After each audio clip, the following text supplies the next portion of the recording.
प्रतिवृद्धे जगदपितर वंदे पार्वती परमेश्वर। जय मंगलम जय नमः पार्वती परेश्वर महादेव।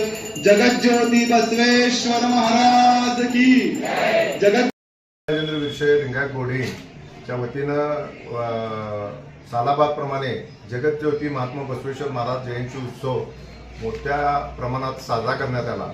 आज बसवेश्वर जयंती आज आम्ही सकाळपासून आज साजरी करतोय बोर्डिंगमध्ये। त्या निमित्तानं परम रहस्य ग्रंथ पारायण जे 7 दिवस चाललेलं होतं त्याचंही आज समाप्ती झाली। त्याच्यानंतर अक्कमहादेवी महिला महामंडळाचे भजनी मंडळाचा आज कार्यक्रम, रुद्रपठण, त्याच्यानंतर बसवेश्वर महाराजांचा श्रीचा जन्मकाळ, हे सर्व कार्यक्रम अत्यंत उत्साहात पार पडले।